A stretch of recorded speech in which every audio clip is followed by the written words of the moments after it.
Somewhere in America right now, there are people living who have eaten human flesh. They paid for it, came back for seconds, and to this day, they have no idea. This isn't an urban legend or an internet horror story, but a real criminal case from Maryland in the 90s. A roadside burger stand. Cheap, just $1. Truckers, laborers, random passers-by. Everyone stopped there. The owner was a massive man, good-natured in appearance, always with a smile. Strange, but seemingly harmless. The business operated for years, and then he was caught, by accident, through a different case. And he started talking. On his own, without pressure, because he wanted everyone to know. When the details surfaced, the local media did a strange thing. They went silent. Ready-made segments never aired. Newspapers limited themselves to a couple of paragraphs, not because of censorship, but because the editors didn't know how to tell a story in which the victims weren't only those to whom everything happened, but also those who later ate. But to understand how such a thing was even possible, how a man for years did what he did, butchered his finds, and sold the meat in the open, one must first understand the place where it happened. South Baltimore is not the city shown in tourist guides, nor is it the one seen by the residents of the prosperous northern neighborhoods. There are no waterfronts with restaurants, no historic streets, nothing worth visiting specifically. There is an industrial zone that stretches along the highway for tens of kilometers. Warehouses, pallet recycling factories, truck stops, cheap motels where rooms are rented by the hour, and people who are traditionally ignored. And it was right here, along the road, especially closer to nightfall, that women would appear. They waited for cars, sometimes got in, sometimes returned, and sometimes did not. This was their neighborhood, their territory, their rules, and outsiders tried not to interfere. The police visited rarely, and not because it was safe. Quite the opposite. It was just that this neighborhood had long since stopped being anyone's priority. Calls from here were processed last, patrols drove past without stopping, and everyone understood. The people living here had long since been written off by the system. Under the Hanover Street Bridge was a so-called tent city, an unofficial camp for those with nowhere else to go. Homeless people, people with addictions, people fresh out of prison. They lived in their own closed world, sharing food, sharing what they managed to get, sometimes sharing shelter. The police knew about this camp, but as long as nothing serious came from there, they preferred not to intervene. Such places exist in any big city, zones where a person can vanish and no one will notice. For most residents of Baltimore, this neighborhood simply did not exist. They drove past on the highway, saw the warehouses, saw the trucks, saw the motels with blinking signs, and drove on without turning. A transit landscape, a backdrop outside the window, nothing more. But for those who lived and worked here, it was their whole life, and that life was cheap. The women along the highway knew each other, knew who came out at what time, which cars were best not to stop. They had their own safety system, verbal, informal, but more or less functioning. If someone didn't show up for several days, they might ask acquaintances, might start to worry. But they almost never filed a police report because they understood no one would look for them anyway. Many of them did not exist for the system. Some had no documents, some had open cases for possession or petty theft, and going to the station meant risking their freedom for a ghost of a chance at help. And so, in the early 90s, women began to disappear here. No one missed the first one. Her name was, though it didn't matter then, because her name would only appear in records several years later. But in 1994, she simply stopped showing up at her usual spot along the highway. Acquaintances noticed this on the third day, asked someone if they had seen her, shrugged, and decided she probably left, or went to rehab, or was lying somewhere, as in Jane Doe after an overdose. This happened regularly here, and they had long since grown accustomed to it. Then another disappeared, then another. And here is what's important to understand. The pattern at that moment was completely unobvious. The women didn't disappear consecutively. Weeks, sometimes months, passed between disappearances, and they weren't directly connected. They worked in different parts of the district, had different regular clients, and led different lifestyles. The only thing that united them was the place. All were from South Baltimore. All worked along the highway. All existed on the edge of the system, where it's easy to fall through a crack and never get out. By 1995, the count was at least 5. Maybe more.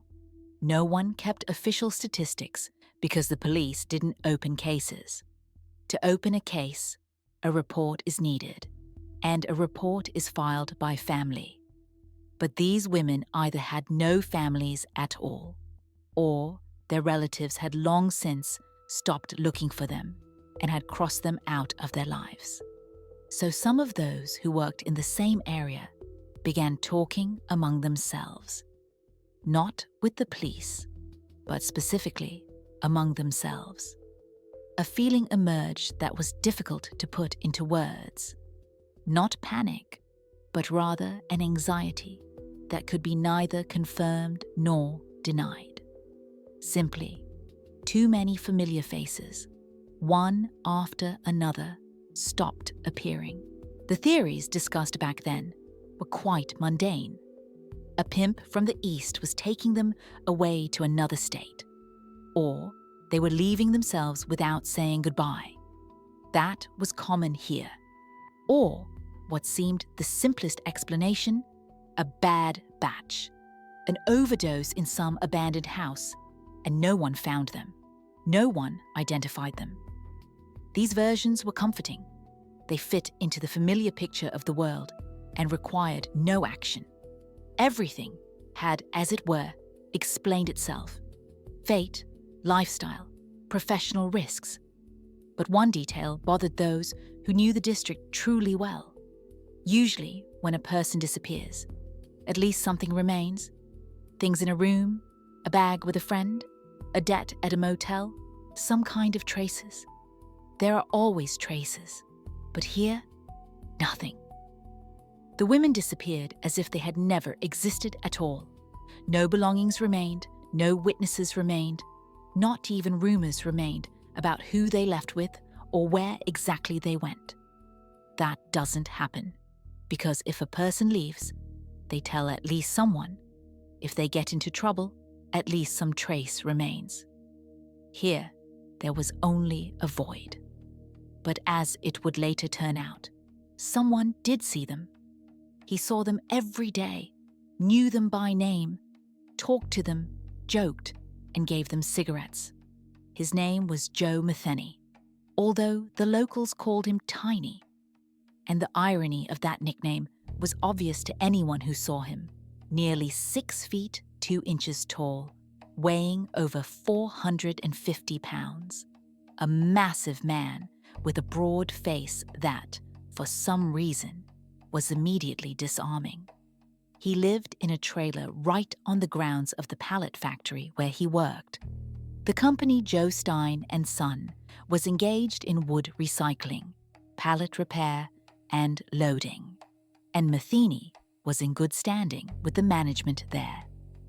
He worked as a forklift driver, arrived on time, never complained, and often did more than was required of him. The trailer stood right on the property, because it was more convenient for everyone, and the owners didn't object to this arrangement. Effectively, Metheny lived at work, which saved him rent and gave him a freedom that most workers in this district simply didn't have. He was a regular at the corner bar. He'd stop by after his shift, grab a beer, sit at the bar, and talk to everyone. He joked, and his jokes were simple, sometimes coarse, but harmless. Typical working-class neighborhood humor that people laughed at willingly. The bartender poured for him on credit when he was short before payday, and no one saw anything strange in this. The women from the highway also knew him, and although he wasn't a regular client, he was considered one of their own. He always said hello, sometimes gave a ride if he saw someone he knew on the shoulder, shared cigarettes, and occasionally food. He never pressured, never hit on them, never haggled for services.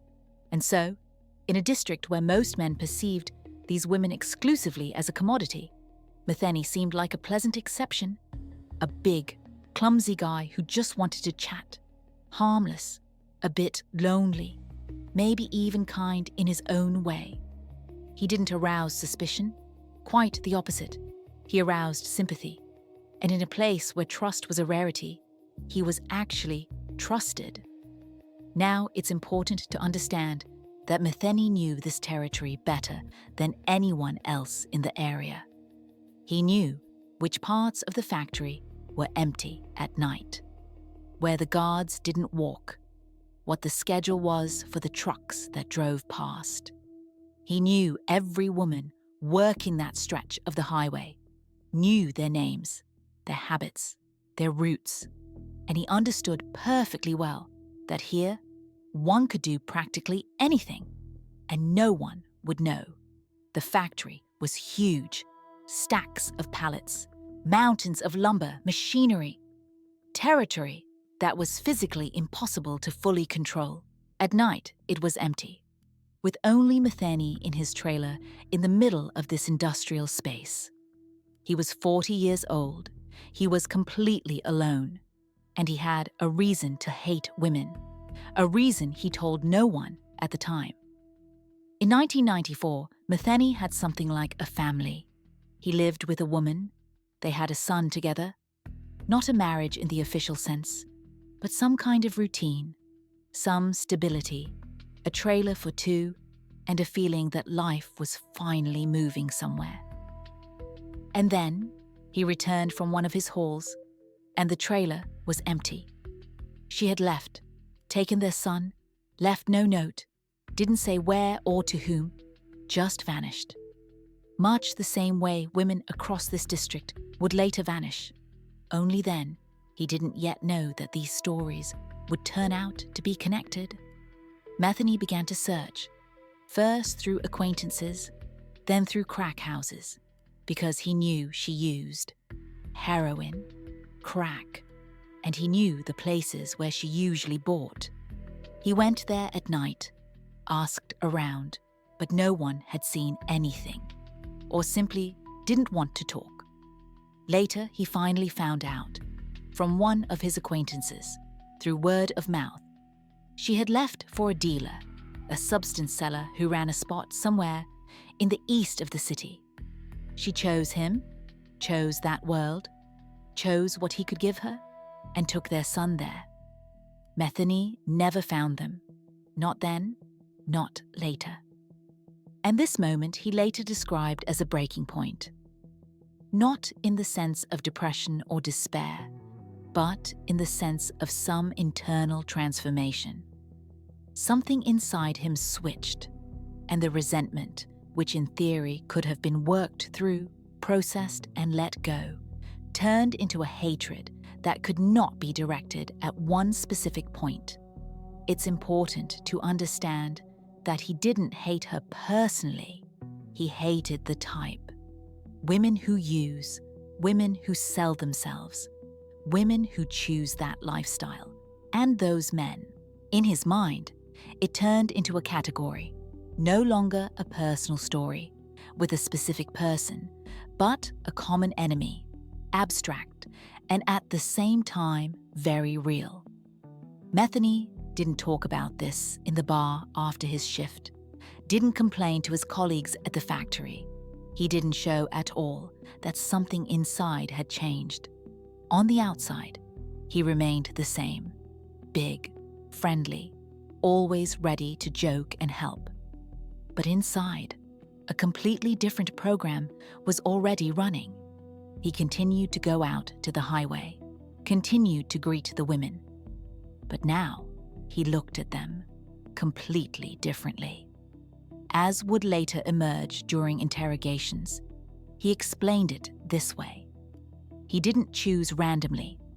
He chose those who looked like her, those who lived the same way, did the same things, and he saw her in each of them. This, of course, is not an excuse. It is a mechanism, a switch, after which a specific human being ceases to exist as a person and remains only a symbol. And a symbol can be destroyed endlessly because it never ends. It reproduces itself again and again. So, Metheny found his target, and she was everywhere, walking the highway every night. But for now, he was only watching and only planning. The push for the first step would be another event, under that very bridge where the homeless lived. He went under the Hanover Street Bridge, because it was one of the places where she used to buy, and Metheny hoped to find at least someone who had seen where she went and with whom. In the camp, they recognized him. He had been there before. He didn't live there, of course, but he'd stop by sometimes by. The big guy from the pallet factory who allowed himself to relax on weekends. Nothing special, nothing suspicious. He asked about his woman, described her appearance, showed a photo of his son, but no one helped. Whether they truly didn't know or just didn't want to talk to an outsider. Metheny returned several times and each time received the same result. A shrug, blank stares, "Didn't see her, brother, don't know, can't help you." And so, on one of those nights, he came again. Only this time he had an axe with him. Under the bridge, he found two men, Randall Brewer and Randy Piker. They had lived in the camp for a long time, knew practically everyone there, and they too said they knew nothing. Metheny didn't believe them. Or maybe, by that point, he just didn't care whether it was true or not. What happened next, he would later describe in interrogations calmly, almost mundanely. He eliminated them, both of them, with the axe right there under the bridge at night, with no witnesses. But there was a witness after all.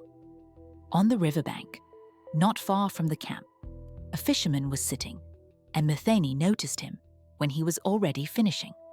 The fisherman might have seen, might not have seen. Metheny didn't stop to find out. 3 people in one night, the first on his list. He dumped them all into the Patapsco River. The current there is strong, and downstream is the industrial zone, the port, the exit to the Chesapeake Bay, and Metheny calculated correctly. The current carried them away, and nothing was ever found. Not then, not later. He was detained a few months later because someone finally informed on him. He had asked too many questions in the camp shortly before people disappeared from there. The police brought charges, the case went to court, and there it fell apart. No fines, no evidence, no weapon. Metheny had long ago disposed of the axe. No witnesses. The fisherman didn't surface either. All the prosecution had was circumstantial testimonies and the reputation of the camp, where people disappeared regularly and without any explanation. So Metheny spent a year and a half awaiting trial, and then walked free. acquitted for lack of evidence, he returned to the factory, to his trailer, to his work, to the women on the highway. Everything as before, as if nothing had happened. Only now he knew one important thing for certain. You can eliminate a person, and there will be no consequence. The system doesn't work. No one looks, no one cares. And from that moment on, he stopped holding back. After his release, Metheny got a job at the same factory, and the owners didn't object. Formally, he was completely acquitted. His papers were clean, and he was a good worker. He didn't drink on shift, did everything required of him, and more. A year and a half in jail awaiting trial? Well, it happens. Who hasn't it happened to in a district like this? The trailer remained in its previous spot, and Metheny returned to it like it was home, as if nothing special had occurred. But something did change. Now he had an idea. Near the factory, right by the highway, was an empty space, a small patch between the truck stop and the gas station. Hundreds of cars drove past every day.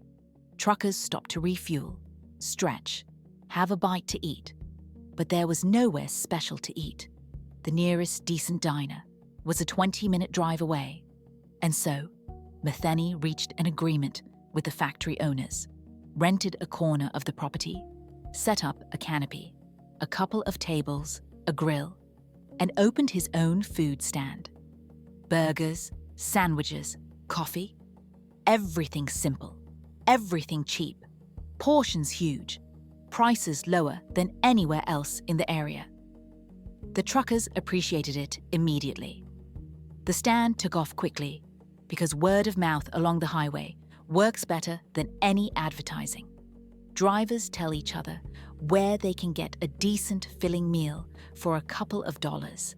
And within a few months, Metheny already had regular customers, people who stopped specifically, turning off the main route for his burgers. It's important to understand that he worked completely alone. He bought the groceries himself, cooked himself, served the customers himself, and cleaned up himself after closing. No employees, no extra eyes, no one who could see anything unnecessary. And it looked absolutely logical. Small business, small margins. Why pay someone else if you can manage it yourself? The customers loved him. He joked with them, asked about their hauls and the road, wished them luck and a safe trip. A big, sociable guy, making honest burgers at an honest price. There was something authentic about it, especially for people who spend most of their lives behind the wheel and see only chain joints with the same plastic food around them. Metheny even had his own catchphrase. When customers praised the food and asked what the secret to such flavor was, he always answered the same way. The secret ingredient is love. Everyone laughed, and he laughed with them, broadly and sincerely. The stand flourished. Regular customers became more numerous. And meanwhile, the women along the highway continued to disappear, one after another. 1995, then 1996, and the disappearances never stopped. During all this time, they simply became part of the background, like the roar of the highway, like the horns of passing trucks, like the blinking neon signs of roadside motels. Among the women themselves, talk did happen. Between shifts, in the rooms of cheap motels, in the queue for morning coffee. Have you seen so-and-so? She hasn't shown up for a while. Maybe she went somewhere. Maybe. And so, by the end of 1996, if you added up all those maybes, it amounted to a lot. Too many for a simple coincidence. The versions that had circulated before still held. About the pimp from the East, about a bad batch, about those who simply left to start a new life. But the strangeness with the belongings wouldn't go away. The women weren't leaving for other states. They weren't lying unidentified in the city morgue. They weren't starting a new life somewhere far away. They were disappearing right here, in this district, and disappearing forever without any way to find out anything. But surely, if a person disappears, something must remain, some traces, some clues. If not in the morgue, if not in the river, then where? In 1995, something happened that by all logic should have stopped all of this once and for all. One of the women escaped. Her name has not been preserved in public materials, possibly suppressed at her own request, but the essence of what happened is documented in sufficient detail. She agreed to go with Metheny. He offered a ride, as he had done many times with others, and she knew him, though everyone knew him. That was the problem. What exactly happened in the trailer? She would later tell the police. An attack, a struggle, an attempt to hold her by force. She somehow managed to break free. Or, according to another version, he let her go himself. The testimonies on this point diverge, but the main thing is that she got out of there alive. And so she went to the station and filed a report. And for the first time in all these years, the police had something concrete, a living witness, the name of the attacker, an address, a place of work. Everything needed to open a full-scale case. The case was opened. Metheny was detained and interrogated. And it seemed that finally, things would start moving. And then he was released. There wasn't enough evidence, her word against his word, and that turned out to be insufficient. She was a woman with a history of addiction and a corresponding lifestyle. He was a factory worker with a clean reputation who had never been noticed in anything of the sort. The court deemed the testimony insufficiently convincing. The case was closed, and he simply returned home, to his trailer, to his work. For the system, this was an absolutely routine case, one of thousands of reports that received no confirmation, one of many episodes that pass through stations and quietly disappear into archives, of no particular concern to anyone. For the woman, it was a true catastrophe. She had taken a risk. She had gone to the police despite her fear and everything that it could have meant for her. She had named a specific name and told what they had done to her, and they simply didn't believe her. It's important to understand that for Metheny, this became a very specific signal. He understood the main thing. The people he chose as victims had no weight in the eyes of the law. Their words were not trusted. Their stories were not properly checked. And even if someone broke free and spoke up, nothing fundamentally would change. After 1995, the disappearances became more frequent. Not that they increased sharply. Metheny still remained cautious. But the intervals between the disappearances began to shorten. 3 months, then 2, then 1.5. The women on the highway knew nothing about that report. The story didn't spread around the area, the police didn't make it public, and the victim herself left town shortly after the court delivered its decision. To everyone around, Metheny remained who he was before, a good guy who ran a burger stand. He had gotten away with it again, and he intended to continue for as long as he could. For those who thought seriously about the disappearances, the main question wasn't who is doing this, but something else entirely. How is this even possible? Suppose someone is doing this systematically. Suppose he is taking women one by one. But what happens next? How can you dispose of the traces when we're not talking about a single case?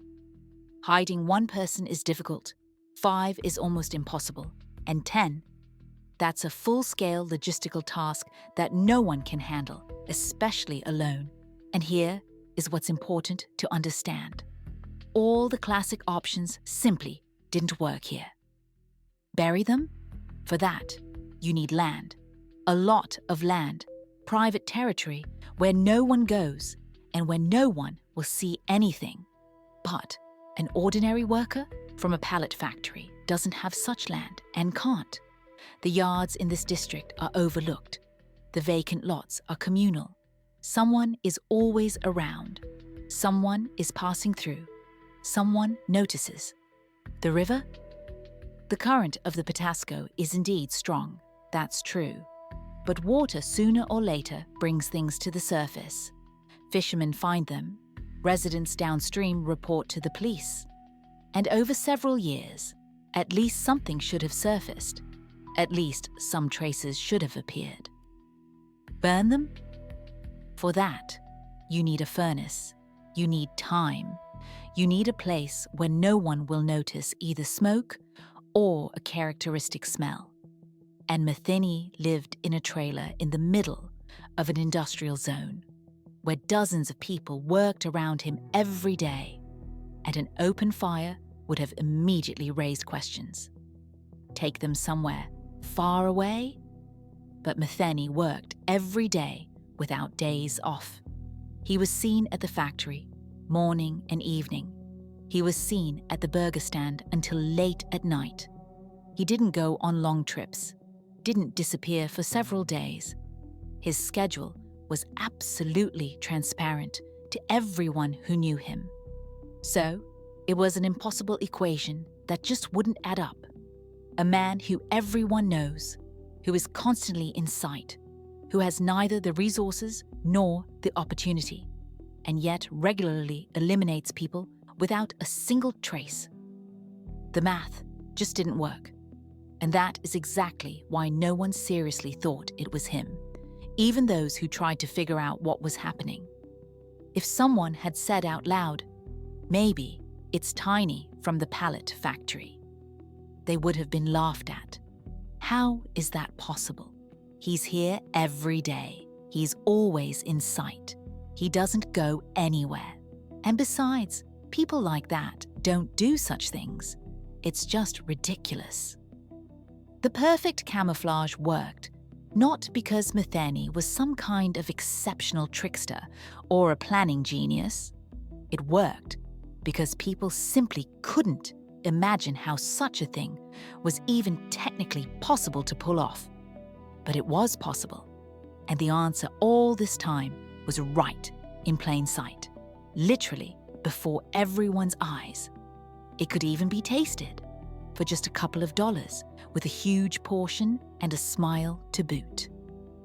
The roadside stand worked every day without a break, and Metheny would get up even before dawn, prep for the whole day, and open by 6 in the morning, just when the first truckers were starting to leave their overnight stops. His breakfasts were simple: coffee, scrambled eggs, bacon sandwiches, nothing extra, everything filling and fast. By lunchtime, the burgers would appear, big, juicy, with fried onions and cheap processed cheese, and in the evening, he would sell what was left at a reduced price, so that nothing went to waste or was thrown away. Customers valued this consistency because in the world of the highway, where everything flashes past the window and changes every hour, predictability itself becomes a value. Metheny remembered the regulars, asked about the hauls, knew who was coming from where, who was hauling what, who was married, who had back problems from long hours at the wheel. He was a good listener, and that's a rare quality in places where everyone is always in a rush and no one cares about anyone. Sometimes customers would jokingly ask for the secret recipe, wonder where he got meat of such quality at such prices, and Metheny always answered the same: fresh, local, no freezing, everything honest. People nodded and continued to eat. Fresh is good, local is even better. What else is there to ask? And here's what's interesting.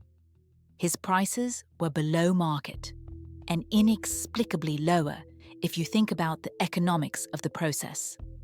No, people didn't think. The low prices were perceived as a gift, and it's not customary to analyze gifts. The stand brought in money, not huge amounts, but quite stable. Metheny paid the rent to the factory owners, bought supplies, kept the equipment in order, and the business worked. Everything turned as it should. In the evenings, he would close the stand and return to his trailer, and there no one waited for him. No one checked on him, and no one asked where he went at night, if he went at all. And he did go. Not every night, of course, but regularly enough.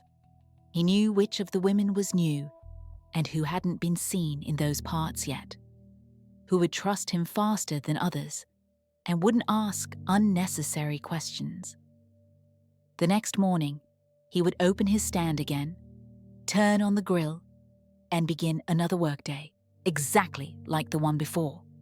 Customers would stop by, smile at him, pay the dollars, eat his burgers, and drive on about their business.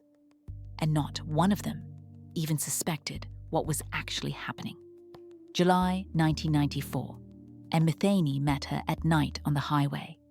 Her name was Catherine Magaziner, 39 years old, a story absolutely typical for that district.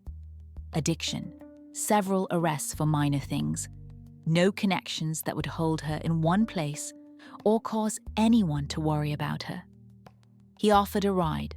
She agreed, and they went to his trailer.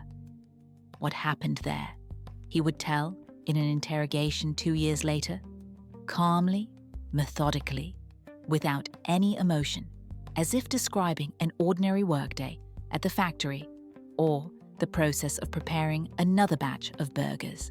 So, Catherine became one of those who disappeared without a single trace and without a single question from the authorities. No one filed a report about her disappearance. Colleagues on the highway noticed her absence, shrugged, and decided that she had probably gone somewhere, as often happened there. The police knew nothing, and either there was no family or Catherine hadn't communicated with them for a long time, and no one was going to look for her. Metheny buried her on the factory grounds, not deep, very close to the trailer, and a few months later returned, dug her up, separated the head, put it in a box, and threw it away with the ordinary trash. The rest he buried in a different place, so as not to keep everything next to each other. He acted without haste and without panic, like a man who knows for sure that no one will come here with an inspection and no one will suspect anything.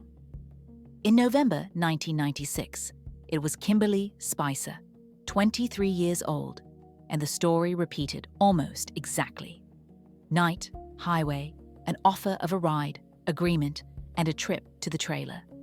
The ending turned out to be the same, only the weapon this time was different, a knife instead of what he had used before.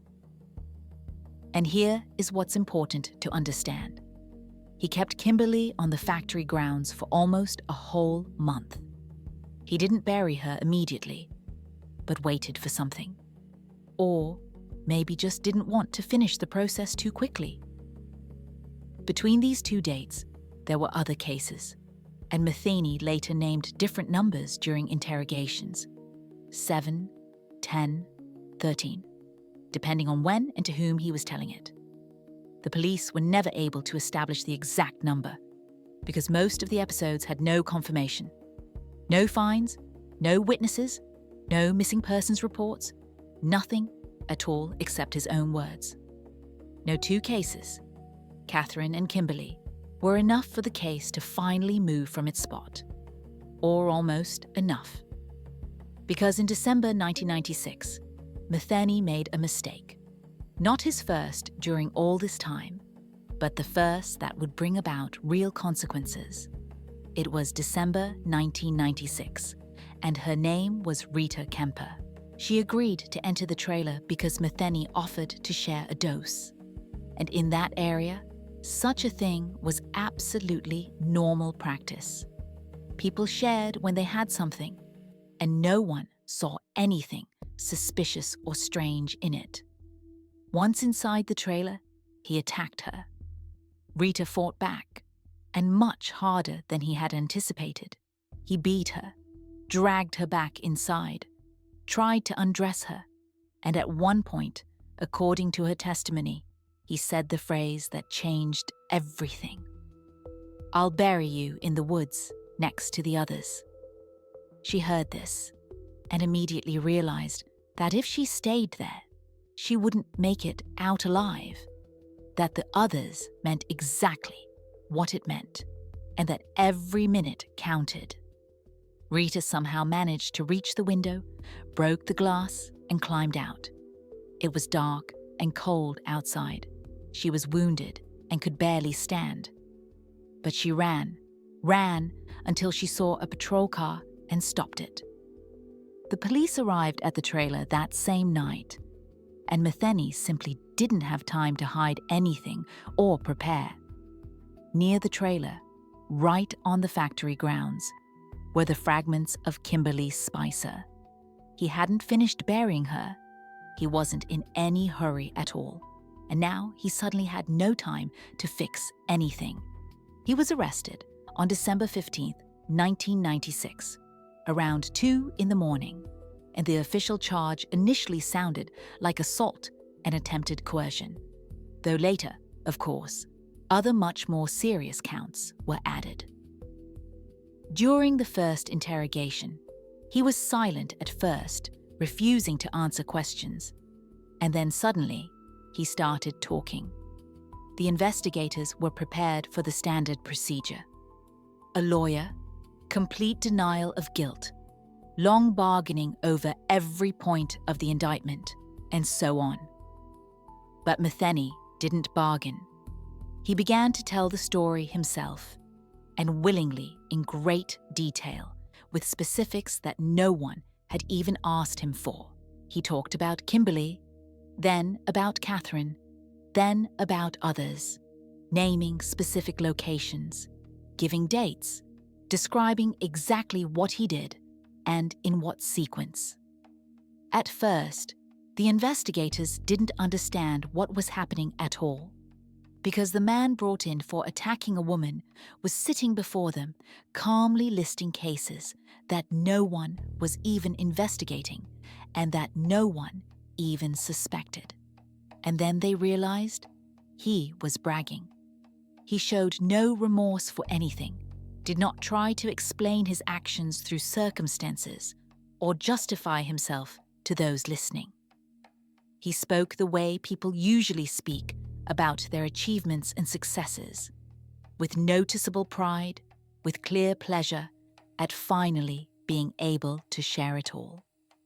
The interrogation was interrupted several times, not because Metheny refused to continue or demanded a lawyer, but because those sitting across from him, listening to it all, simply couldn't go on and needed a break to pull themselves together. Metheny spoke for hours. Investigators took turns, one after another, going for breaks and returning with new questions, and he just kept going and going, as if he had been waiting for this moment for a long time. He spoke about the bridge on Hanover Street, about 2 homeless people, and a fisherman who happened to be in the wrong place at the wrong time, about the axe he later threw away, about the river that swept away everything that needed to be swept away. The police checked this information and found nothing, but Metheny spoke so confidently and with such specific details that there was practically no doubt left. He had indeed been there and had indeed done what he described. He described the women from the highway in detail and explained exactly how he chose his next targets. The criteria was simple and cynical. Those with addictions, the lonely, those without family who would look for them, without friends who would raise the alarm, the ones no one would miss. The investigation found fragments of Catherine Magaziner where he indicated, though they had to dig twice.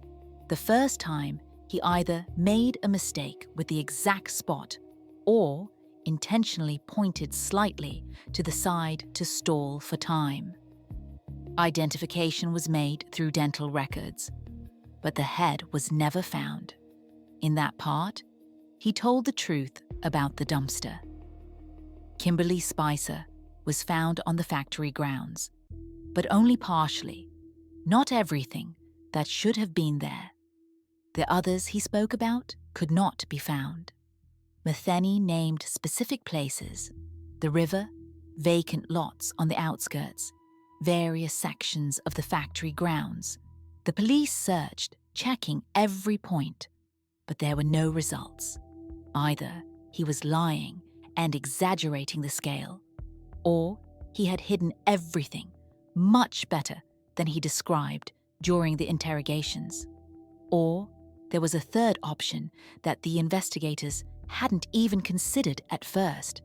These people no longer existed in a form in which they could be found at all.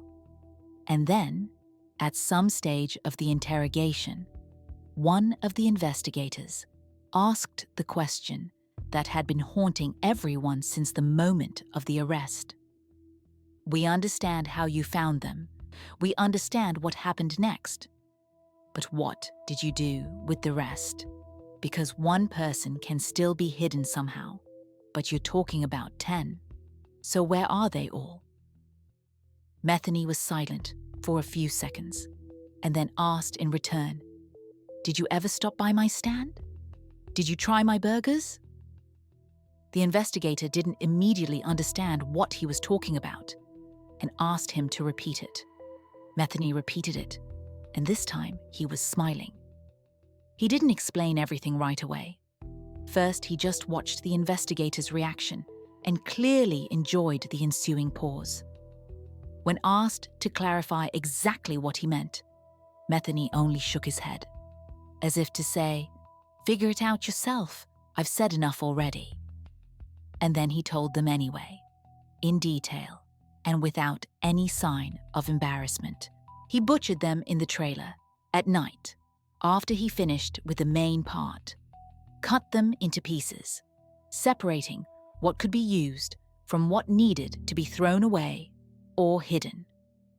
The bones, which were impossible to grind, he buried in various places or sank in the river, and everything else he processed in a very specific way. He ground it into mince, mixed it with pork and beef that he bought in bulk from local suppliers, formed patties, and from the patties made those very burgers that he later sold at his roadside stand. And this went on for years.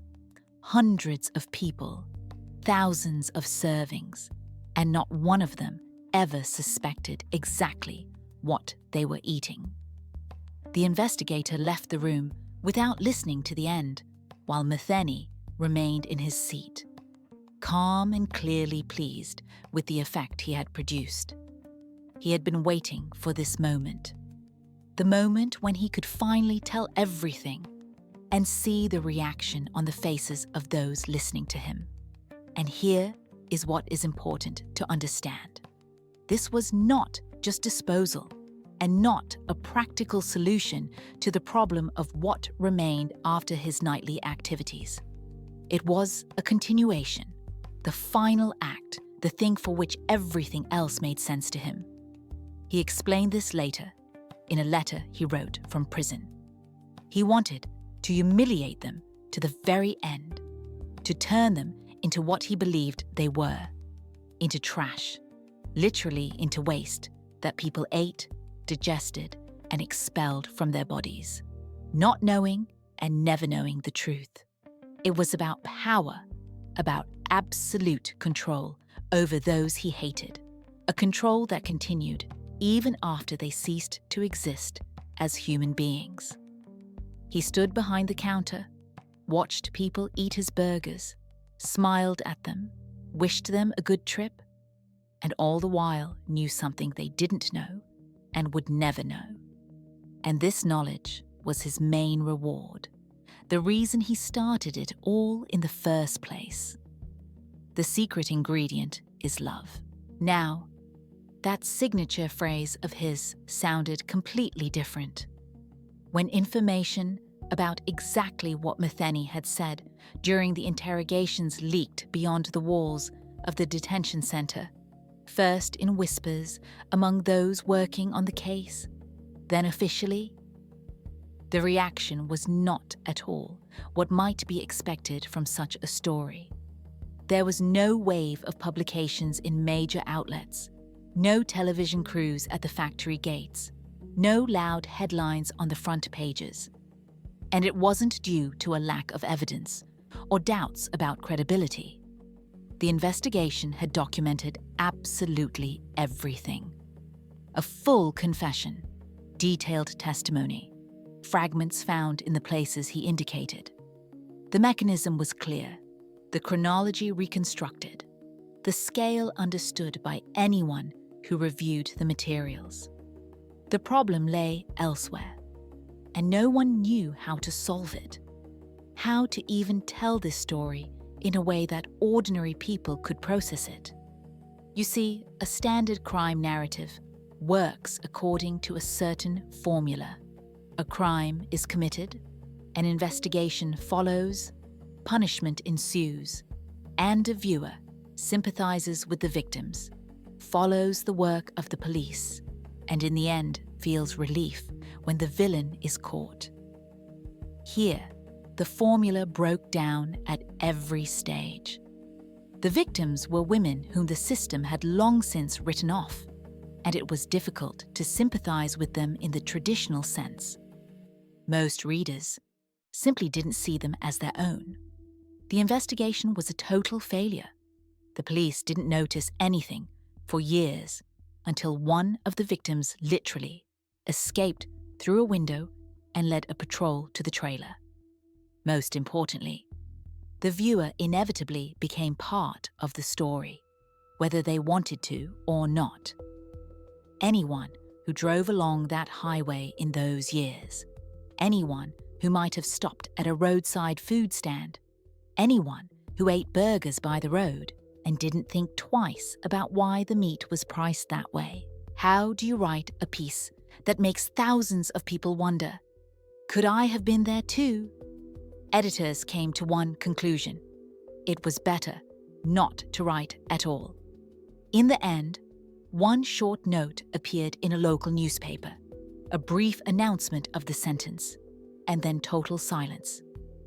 The legal process stretched over 2 years, and it involved several separate cases, several different charges, and several sentences that were handed down sequentially, one after another. The assault on Rita Kemper was considered first. That was 1997, and Metheny received 50 years for kidnapping and attempted coercion.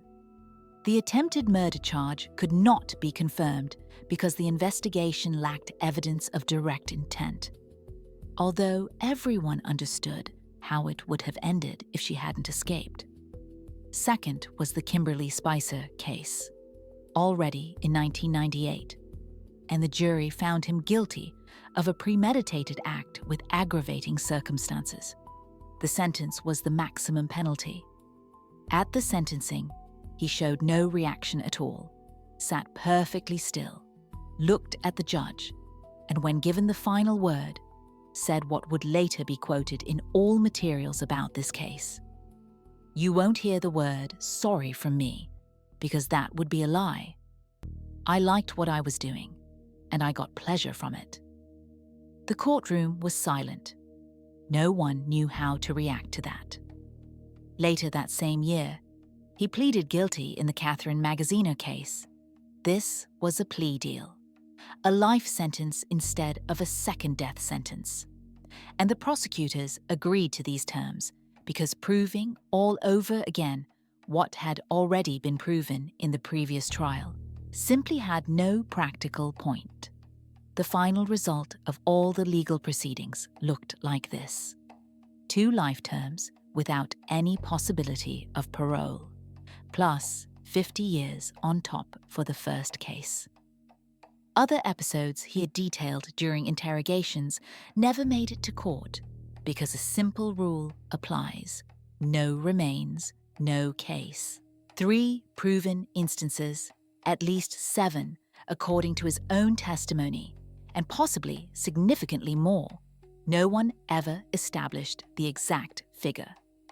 Metheny was transferred to the Western Correctional Institution in Cumberland, Maryland, a maximum security facility, solitary confinement, no contact with other prisoners. Then, in 2001, an appeals court unexpectedly overturned the previously issued death sentence in the Spicer case.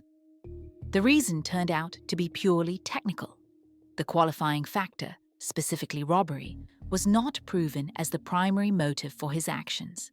It is important to understand that Metheny did all this not for money or any material gain. He acted for the sake of the process itself, for the feeling of power and control.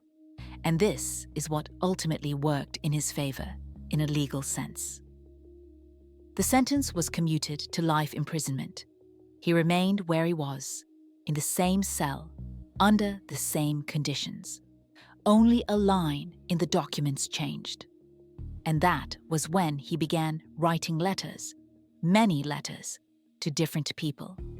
And these letters would become a separate part of his story. From prison, Metheny wrote much and willingly to journalists, researchers, criminologists, and random people who sent him questions out of curiosity or for their own projects. He answered everyone, in detail and thoroughly, and in these responses, one could feel a pleasure that was impossible to hide, even through dry text on paper. One of his letters later circulated widely on the internet and is still quoted in materials about the case today. In it, he described the entire process in detail: how he chose, how he acted, how he then prepared what remained. And he wrote about all of this perfectly calmly, methodically, with a dark humor that literally turned the stomach of any normal reader. He explained that when you mix it with pork in the right proportions, no one can tell the difference. The taste is almost identical. People ate and praised it, asked for the recipe, and he would give them his favorite line about the secret ingredient, and they would laugh, not understanding exactly what they were laughing at. He gave interviews to those few journalists and researchers who dared to visit him at the prison, sitting on the other side of the glass and speaking in the same tone he had used during interrogations immediately after his arrest. When asked why he chose that particular method, he answered directly. He wanted them to cease to exist completely, not just disappear somewhere, but literally stop being. And this, according to him, was a fair finale. Fair, that was the word he used. And he sincerely believed that these women deserved everything that happened to them, because they resembled the one who had left him. The letters are preserved in archives. The interviews are also recorded and documented. All of this can be found in open sources if one wishes.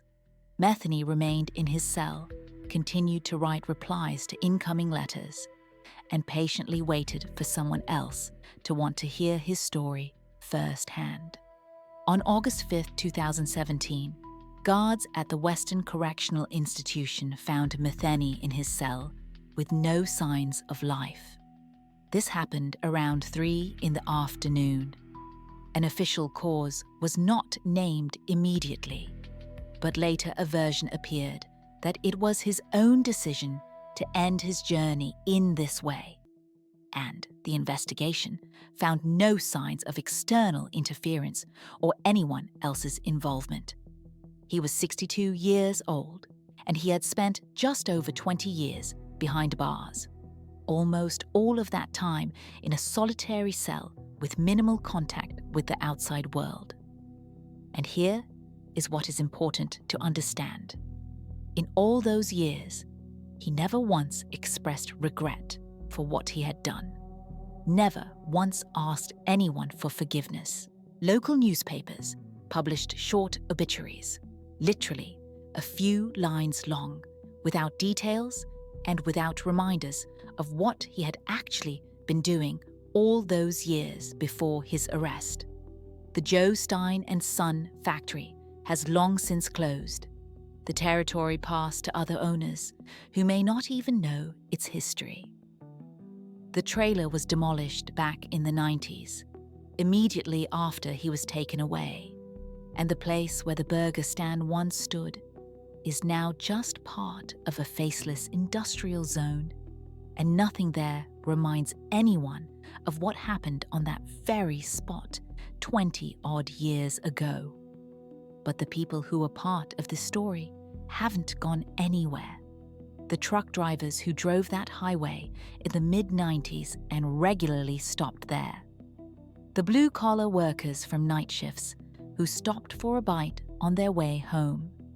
The random passers-by who praised the large portions and were surprised by such low prices. Those who laughed at his signature joke about the secret ingredient and drove on in a good mood. All these people live their ordinary lives, and many of them don't even suspect that this story even exists because it was never really told to the general public. Or they know about it in general terms, but don't connect it to themselves personally. Don't stop to think that they themselves could have been among those customers. Or perhaps they do connect it, and try with all their might not to think about it, because some thoughts are better kept far away from one's consciousness. You see, Metheny left behind a question that is impossible to answer honestly, a question that concerns everyone who ever drove through that area in those years and might have stopped at a roadside spot for cheap food. Could I have been there too? For thousands of people, the answer to that question is possibly, and they will never know for sure. This story is fully documented and is in the public domain for anyone who wants to become acquainted with it. But almost no one talks about it. And that in itself is surprising for a case of such magnitude. There is no documentary series with reconstructions of events, no best-selling book by a famous author, no podcast with millions of listens. Perhaps the reason is that there is simply no hero here in the usual sense of the word. No investigator who solved a complex puzzle and tracked down the criminal through their professionalism. No relative of a victim who sought justice for years. No moment at all when the system finally worked as it should. Maybe it's because the victims are not at all the kind of people about whom movies are made and books are written. Women from the highway, with addictions, without families who would look for them, without a voice that anyone would hear. Or maybe the reason is even simpler. This story is too uncomfortable for everyone who comes into contact with it. After all, it's not about a monster who hid somewhere in the shadows and only came out at night. It's about a monster who stood in plain sight for years, smiled at every visitor, took money for food, and wished them a good trip. And it's about all those who passed by and noticed nothing, who ate, who paid, who didn't ask unnecessary questions. You see, we are used to thinking that true evil is always something distant, that it happens somewhere else, to someone completely different, and that it doesn't and will never affect us personally. The story of Joe Metheny says exactly the opposite. Evil can calmly stand behind a counter, can smile at you and hand you your change. And you'll never know for sure exactly who you are dealing with, because some things cannot be seen until it is too late. Because some stories never make the news, not because they aren't important or interesting, but because they are too important and too close to every one of us.